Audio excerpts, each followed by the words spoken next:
முக்கியமானதை மட்டும் ஒரு வாட்டி ரீகேப் பார்ப்போம். தஞ்சாவூர்ல வந்து பாத்தீங்கன்னா மராத்தியர் ஆட்சியை ஏற்படுத்துவதில் வெற்றி கண்டவர் யாருன்னா வெங்கோஜி. வெங்கோஜி யாருன்னா சிவாஜியினுடைய ஒன்றுவிட்ட சகோதரர். ஸோ வந்து சித்தி. ஸோ இரண்டாவது மனைவியினுடைய, அதாவது சிவாஜி அப்பாவுடைய இரண்டாவது மனைவியின் மகன் தான் வந்து வெங்கோஜி. தஞ்சாவூர்ல மராத்தியர் ஆட்சி எப்போ வந்து தொடங்குதுன்னு பார்த்தீங்கன்னா 1674. ஸோ இந்த வருடத்துல தான் வந்து சிவாஜியும் வந்து அரியணை ஏறியிருப்பாரு. சத்ரபதி என்ற பட்டத்தை சூட்டி கொண்டு முடிசூட்டியிருப்பாரு. கடைசி மராத்திய மன்னர் யாரு தஞ்சாவூர்ல அப்படின்னு பாத்தீங்கன்னா இரண்டாம் சரபோஜி. அவருடைய மரணம் எப்போதுன்னா 1832. மராத்தியர் வாழ்ந்த குறுகலான நிலப்பகுதி வந்து எப்படி அழைச்சாங்க? கொங்கணம் அப்படின்னு அழைத்தாங்க. மராத்தியர்களுடைய வலிமை வாய்ந்த போர் முறை என்னன்னு பாத்தீங்கன்னா கொரில்லா தாக்குதல். மராத்திய நாட்டுல வந்து மத எழுச்சி என்பது பிராமண சமயம் சார்ந்ததாக இல்லை. துறவிகள் பெரும்பாலும் பிராமண வகுப்பை சாராமல் சமூகத்தின் அடிநிலையை சேர்ந்தவர்களாக இருந்தனர் என்று கூறியவர் யாருன்னா நீதிபதி ரானடே. மராத்தியர்களுடைய தலைநகர் எதுன்னு பாத்தீங்கன்னா ராய்கர். ரெய்ச்சூர் எல்லாமே ஒண்ணுதான். ரெய்ச்சூர்னு சொல்லுவாங்க. சிவாஜியினுடைய காலகட்டம் வந்து பாத்தீங்கன்னா 1627 இருந்து 1680. சிவாஜியினுடைய தந்தை பெயர் என்னன்னு பாத்தீங்கன்னா சாஜி போன்ஸ்லே. சிவாஜியினுடைய தாயார் பெயர் வந்து ஜிஜாபாய். சிவாஜி எங்க பிறந்தாருன்னா ஜீனார் என்ற இடத்திற்கு அருகே இருக்கக்கூடிய ஷிவ்னர். ஸோ சிவாஜி வந்து சிவாஜி சிவ்னர் என்ற பகுதியில வந்து பிறந்தாரு. சாஜி பான்ஸ்லே தொடக்கத்துல யார்கிட்ட வந்து பணிபுரிஞ்சாரு அப்படின்னு பாத்தீங்கன்னா மாலிக் ஆம்பர் என்பவர் கீழே வந்து பணிபுரிஞ்சாரு. அதுக்கப்புறம் பிஜப்பூர் சுல்தான் கீழே வந்து சிவாஜியுடைய அப்பா வந்து பணிபுரிஞ்சாரு. சிவாஜி கிடையாது, சிவாஜியுடைய அப்பாவான சாஜி பான்ஸ்லே வந்து பணிபுரிஞ்சிருப்பாரு சுல்தான்கள் கிட்ட.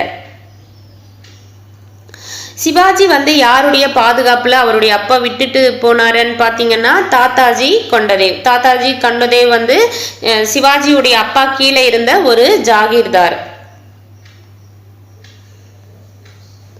சிவாஜி யார வந்து குருவாக ஏற்றார் அப்படின்னா ராம்தாஸ். சிவாஜி எத்தனாவது வயதில் இராணுவத்தில் ஈடுபாடு காட்ட தொடங்கினார்னா 19வது வயது. தாத்தாஜி கொண்டதேவ் எந்த வருடம் வந்து இறந்தார் அப்படின்னா 1647.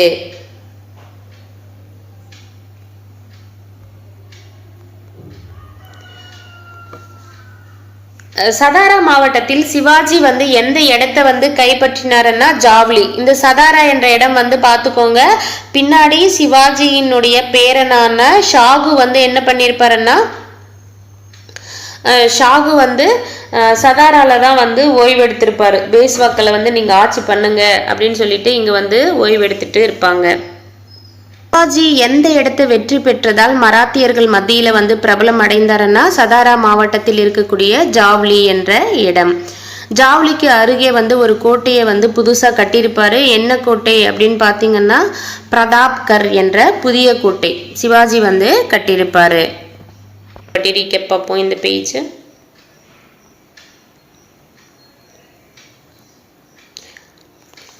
மலையில் ஒளிந்து கொண்டிருக்கும் எலியை சங்கிலியால் கட்டி இழுத்து கொண்டு வருவதாக சூளுரைத்தவர் யாருன்னா அப்சல் கான். யார் அப்படி சொல்றாருன்னா சிவாஜியை வந்து சங்கிலியால் கட்டி இழுத்து கொண்டு வருவதாக அப்சல் கான் வந்து சொல்றாரு. பிஜப்பூர் சுல்தான் சிவாஜி மீது தாக்குதல் நடத்த அப்சல் கானை எந்த வருஷம் வந்து பெரும்படையோட அனுப்புறாருன்னா 1659 வருஷம் ரொம்ப முக்கியம். அவுரங்கசீப் மாமன்னராக அரியணை ஏறியது எந்த வருடம்னா 1658. அவுரங்கசீப் எந்த வருஷம் சேஷ்டகான வந்து சிவாஜியை வந்து கட்டுப்படுத்தணும்ட்டு அனுப்புறாருன்னா 1660. முகலாயர்களினுடைய முக்கியமான துறைமுகம் எதுன்னா சூரத் துறைமுகம் அல்லது சூரத் நகர்.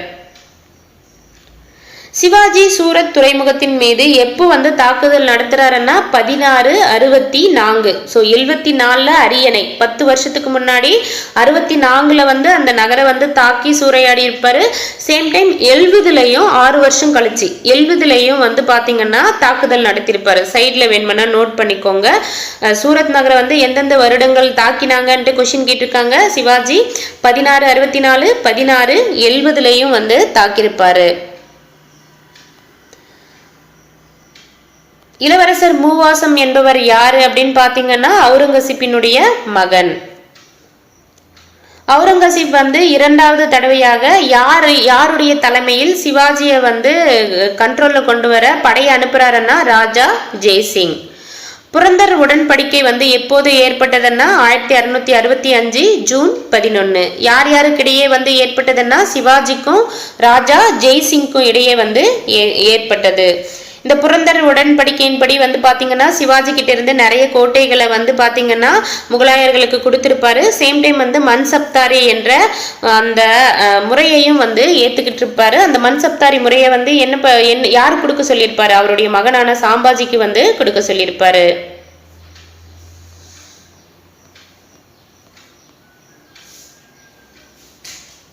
சிவாஜி யாரோட வந்து நட்பு பாராட்டினார், எந்த ராஜபுத்திரரோட நட்பு பாராட்டினார் அப்படின்னு பார்த்தீங்கன்னா ராஜா ஜஸ்வந்த் சிங். ராஜா ஜஸ்வந்த் சிங். ஸோ சிவாஜி சிங்கு கிட்ட நட்பு பாராட்டினார். சிவாஜி சிங் என்ன சிங்கன்னா ஜஸ்வந்த் சிங்ன்றதை ஞாபகம் வச்சுக்கோங்க. ஸோ சாம்பாஜி வந்து மன்சப்தார் யாராரு? அவர் கீழே வந்து எத்தனை வீரர்கள் இருப்பாங்கன்னா 5000. மட்டும் ஒரு வாட்டி ரீகேப் பார்ப்போம்.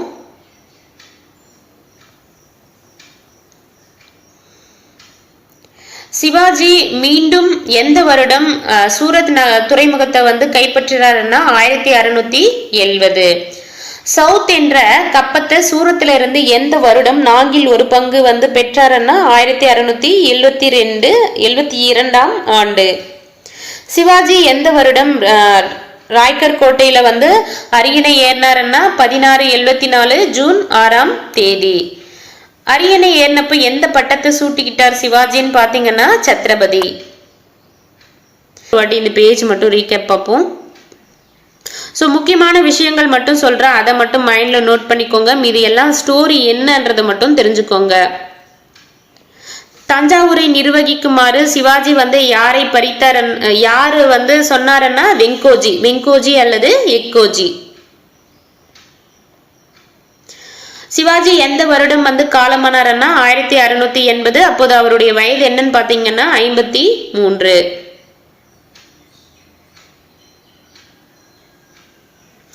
சாம்பாஜியை வந்து எப்போது கொன்றாங்க, அவுரங்கசீப் எப்போது கொலை பண்ணாரு அப்படின்னு பாத்தீங்கன்னா 1689.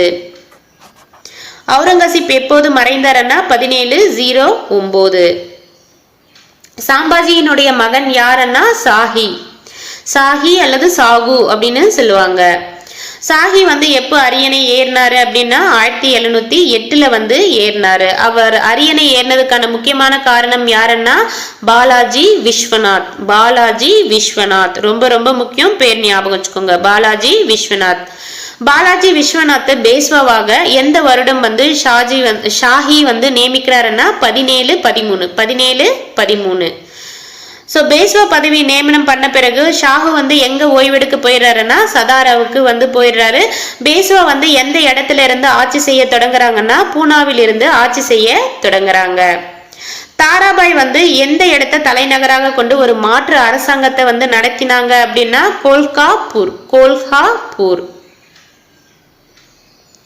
சாஹி வந்து எந்த வருடம் இறந்தாரு அப்படின்னு பாத்தீங்கன்னா 1749.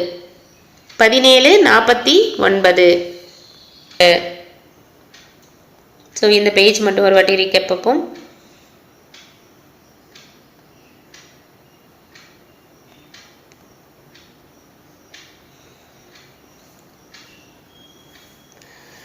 அஷ்டபிரதான் என்று அழைக்கக்கூடிய 8 அமைச்சர்கள் யாருடைய அவையில் இருந்தாங்கன்னா சிவாஜியினுடைய அவையில் இருந்தாங்க. சிவாஜி வந்து ஒரு பெரிய போர் வீரர், அது மட்டும் இல்லாம ஒரு நல்ல நிர்வாகி கூட. இந்த 8 அமைச்சர்கள் என்ன பண்ணுவாங்க, சிவாஜிக்கு வந்து ஆலோசனை வந்து வழங்குவாங்க. முக்கிய பிரதான் என்பவர் யாருன்னா பேஷ்வா அல்லது பிரதம மந்திரி. அமைத்தியான்னா நிதி அமைச்சர். வாக்கிய நாவிஸ் என்றது மந்திரி. வாக்கிய நாவிஸ் என்றது மந்திரி. சுமந்த் என்றது வெளியுறவு செயலர் அல்லது டாபீர். சச்சிவ் என்றவங்க யாருன்னா உள்துறை செயலர் அல்லது சுருநாவிஸ். உள்துறை செயலர் அல்லது சுருநாவிஸ். பண்டிட் ராவ் அப்படின்றவங்க யாருன்னா மத தலைவர். அவரை வந்து வேற எப்படி சொல்லுவாங்கன்னா முதாசிப் சதர் தனத்தியாக்ஷா அப்படின்னு சொல்லுவாங்க. நியாயதீசனா தலைமை நீதிபதி. நியாயதீசனா தலைமை நீதிபதி. சாரி நௌபத் என்றவங்க யாருன்னா தலைமை தளபதி. சாரி நௌபத் வந்து தலைமை தளபதி. எந்த 2 அமைச்சர்களை தவிர மற்ற அமைச்சர்கள் எல்லாருமே வந்து இராணுவத்தை வந்து வழி நடத்தவும் தலைமை ஏற்பதோடு பயணங்களுக்கும் தலைமை ஏற்க வேண்டும் அப்படின்னு பாத்தீங்கன்னா நியாயதீஸ் பண்டிட் ராவ் தவிர மீதி எல்லா அமைச்சர்களும் என்ன பண்ணணும், இராணுவம் சம்பந்தமா தலைமை ஏற்று வழி நடத்தணும். நிர்வாக வசதிக்காக சிவாஜி வந்து அரசாங்கத்தை எத்தனை மாகாணங்களாக பிரிச்சாருன்னா 4 மாகாணங்களாக பிரிச்சு ஒரு அரசு பிரதிநிதியை வந்து அமர்த்திருந்தாரு. மாகாணங்களை வந்து பல பிராந்தியங்களாக பிரிச்சாங்க. அந்த பிராந்தியங்கள் எப்படி அழைக்கப்பட்டதுன்னா பிராந்த் அப்படின்னு அழைக்கப்பட்டது. சிவாஜி வந்து ஜாகீர் வழங்கும் நடைமுறையை வந்து ஒழிக்கிறாரு. அதிகாரிகளுக்கு வந்து பணத்தை வந்து கொடுக்கிறாரு. சிவாஜி ஆட்சி காலத்துல வந்து நிர்வாக நடைமுறையின் கடைசி அலகு வந்து எதுன்னா கிராமம். அப்போ இது வரைக்கும் ஒரு வாட்டி ரீகேப் மட்டும் பார்த்துருவோம். சிவாஜி வந்து பாத்தீங்கன்னா உற்பத்தியில வந்து தொடக்கத்துல எவ்வளவு சதவீதம் வந்து நிர்ணயிச்சாருன்னா 30%. அதுக்கப்புறம் 40% வரி வந்து அதிகரிச்சது. சிவாஜி வந்து வரி சவுத் மற்றும் சர்தேஷ்முகி என்ற வரிகளையும் வந்து வசூலிச்சாரு. சவுத்ன்றது பாத்தீங்கன்னா 4 பங்கு. சர்தேஷ்முக் வந்து பாத்தீங்கன்னா கூடுதலாக 10% வந்து வரி வந்து கொடுக்கணும். சர்தேஷ்முக்னா பிரதம தலைமையாக திகழ்ந்தார். ஸோ தேசாய்களுக்கும் தேஷ்முக்குகளுக்கும் பிரதம தலைமையாக சர்தேஷ்முக் திகழ்ந்தார். சர்தேஷ்முக் என்ற பட்டத்தை யார் சூட்டிக்கொண்டாரு, சிவாஜி வந்து சூட்டிக்கிட்டாரு. சத்ரபதி என்ற மாதிரி சர்தேஷ்முக்காக சிவாஜி விளங்கினார். மராத்திய போர் வீரர்கள் எந்த போர் முறையில வந்து சிறந்து விளங்கினாங்கன்னா கொரில்லா போர் முறை. சேம் டைம் வந்து பாரம்பரிய போர் முறையிலையும் வந்து அவர்கள் பயிற்சி பெற்றிருந்தாங்க. நாயக் என்பவர்களை எப்படி அழைப்போம், கார்பரல் அப்படின்னு அழைப்போம். அவங்களுக்கு கீழே எத்தனை வீரர்கள் இருப்பாங்கன்னா 9 வீரர்கள் வந்து இருப்பாங்க. ஹஜாரி அப்படின்னு பாத்தீங்கன்னா ஒரே ஒரு நபர். அவருக்கு கீழே வந்து எத்தனை ஜமால்தார் வந்து இருப்பாங்கன்னா 10 பேர் வந்து இருப்பாங்க. அவங்களுக்கு கீழே ஹவில்தார் வந்து இருப்பாங்க. அவங்க எத்தனை பேர்னா 5 பேர். அந்த ஹவில்தார் கீழே வந்து யார் இருப்பாங்க, சார்ஜென்ட் வந்துன்றவங்க 25 குதிரைப்படை வீரர்களை வந்து வச்சிருப்பாங்க. ஸோ சார்ஜென்ட் கீழே நாயக் வந்து இருப்பாங்க. 9 வீரர்கள் வந்து கொண்டிருப்பாங்க. சாரி நௌபத் என்றது யாருன்னா குதிரைப்படையின் தலைமை தளபதி. குதிரைப்படையில வந்து 2ஆக பிரிச்சிருந்தாங்க மராத்தியர்கள். அரசு குதிரைகள் கொடுத்தா அதை எப்படி அழைப்பாங்க, பர்கிர்கள் அப்படின்னு அழைப்பாங்க. சொந்தமா குதிரைகளை வந்து வச்சிருக்கிறவங்க சைலேதார்கள் அப்படின்னு அழைப்பாங்க. கிரிமினல் வழக்குகளை வந்து மராத்தியர்கள் காலத்துல யார் விசாரிச்சாங்கன்னா பட்டேல்கள். ஹாஜிர் மஜ்லிம்ன்றது என்னன்னு பாத்தீங்கன்னா இறுதி மேல்முறையீட்டு நீதிமன்றம். தேங்க்யூ.